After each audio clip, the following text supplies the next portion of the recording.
मान बढ़ता है, वात्सल्यता तो जड़ मूल से ही नहीं रह जाती है।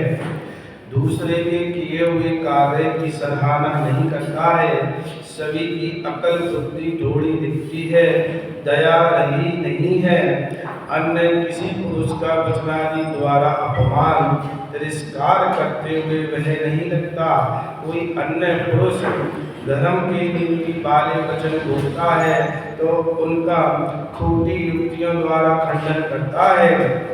धर्मात्मा पुरुष विनय सहित भी भाषण करता है तो भी इसके मन में वह हो जाता है कि कभी मुझसे कुछ मांगेगा। निर्वाचक साधनी से भी भयभीत रहता है कि यह कभी मुझे धन खर्च करने का उपदेश देगा।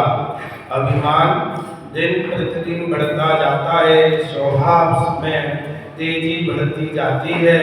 यदि अपना कार्य हो तो उसको बहुत शीघ्रता से कराना चाहता है। सेवक आदि के कष्ट दुख को नहीं देखता है, अपना प्रयोजन साधना चाहता है और दूसरे के प्रयोजन तथा दुख के कलेश को तो जानता है। संपदा बढ़ती है, उसके साथ साथ खर्च बढ़ता है और खर्च के साथ दुख बढ़ता है। दिन प्रतिदिन खर्च घटाने का ही परिणाम रहा करता है।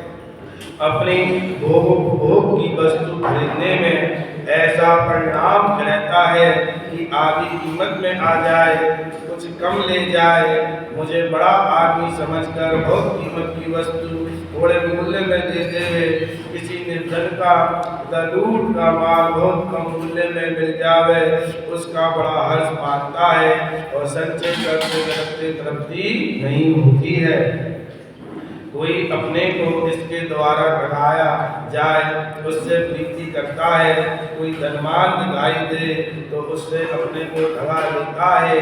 धनवान पापी भी होए तो उससे प्रीति करता है और धनवान अधर्मी भी होए तो उसकी बुद्धि को बड़ी मानता है।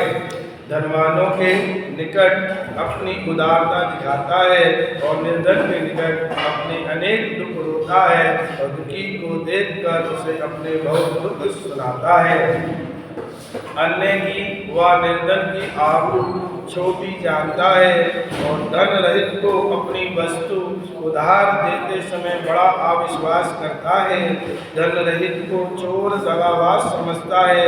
आप दूसरे का सर्वस्व हड़प कर खा जाए तो भी अपने को सच्चा जानता है, अपनी बड़ाई करता है, अपने कर्तव्य की प्रशंसा करता है और दूसरे के उत्तम कार्यों में भी खोट निकालता है। अपने को निष्प्रय निर्वाचक समझता है और जगत के अन्य जीवों को लोभी समझता है। अपने को अजर अमर समझता है, अन्य को अनित्य समझता है। अपने को न्याय मार्गी समझता है और अन्य जीवों को अति लोभी समझता है। अपने को प्रभु समझता है, धन रहित को रंग समझता है। आरंभ परिग्रह बढ़ाते हुए डरता नहीं है, रुकता नहीं है। तृष्णा बहुत बड़ी बढ़ती जाती है और मरते समय तक भी संतोष धारण नहीं करता है। अपयश के कार्य करता हुआ भी अपने को यशस्वी समझता है। कपटी को छली को अपना धन ठगा देता है। बहुत धूर्त कपटी जली को अपना कार्य साधने वाला पुरुषार्थी प्रवीण समझता है और सत्यवादी मर्यादा सहित प्रवृत्ति वाला निर्विक्ष उसे मूर्ख समझता है। जहाँ अपना अभिमान बढ़ता है, कसाई पुष्ट होती है और अपना नाम होता जानता है, वहाँ जमीन में, मंदिर में, बाग बगीचों में, विवाह में, यात्रा में, किराए में बहुत धन खर्च करता है और मंदिर आदि में भी अपनी उच्चता दिखाने के लिए पंचों में जहाँ अभिमान बढ़ता है वहाँ धन खर्च करता है और जीर्ण मंदिर आदि में नहीं करता है।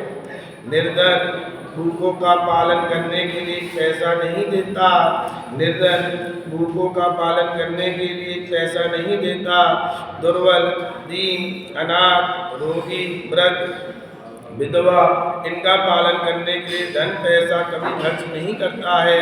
निर्धन दुखी को दिया धन को नष्ट हुआ समझता है और स्वयं भी अच्छा करता है, क्योंकि घर में सभी कुटुंब को खिलाना पड़ेगा, ऐसा अभिमान करता है। देखो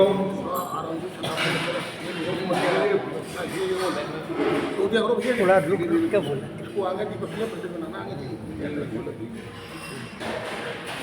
ऐसा अभिमान करता है।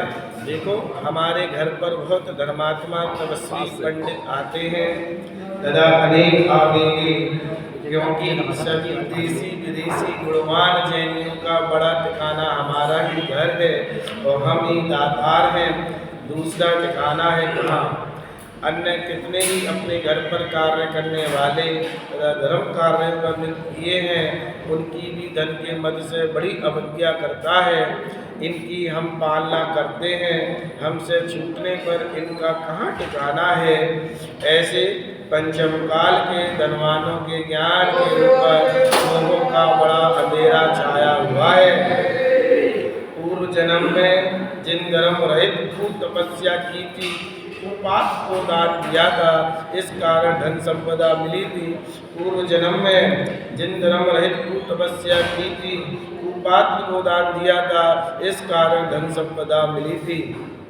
अब धन संपदा को छोड़कर धन की मूर्छा से मरकर कसाईयों की मंदता तीव्रता के प्रभाव के अनुसार सर्प, त्रियंच, वृक्ष, मधुमक्खी आदि योनियों में उत्पन्न होकर नरक आदि में बहुत समय तक भ्रमण करेंगे। यह धन की मूर्छा इस लोक में भी भय तथा अपयश का कारण है। यह धन की मूर्छा इस लोक में भी भय तथा अपयश का कारण है। कृपण की सभी लोग निंदा अपवाद करते हैं। कृपण के परिणाम निरंतर कृषि और दुर्ध्यान रूप रहते हैं। दान के पात्र तथा दान का फल, इसमें ये बताया गया था कि कुपात्र को दान देने से आदमी त्रियंच नरक आदि में भ्रमण करता है। अब दान के पात्र तथा दान का फल, दान के मार्ग में लगाया हुआ धन अपना जानो, दान के मार्ग में लगाया हुआ धन अपना जानो, और पात्र दान में गया धन मरण के समय परिणामों में उज्ज्वलता कराकर अंतः मुहूर्त में स्वर्ग की संपदा प्राप्त करा देता है। यहाँ उत्तम पात्र तो निर्गंध भीतरागी, समस्त मूल गुण उत्तर गुण के धारक, 10 लक्षण धर्म के धारक, 22 परिचय सहने वाली साधु हैं। दर्शन से लगाकर उद्दिष्ट आहार का त्याग तक 11 स्थान 11 प्रतिमाएं श्रावक के हैं। वह श्रावक मध्यम मात्र हैं।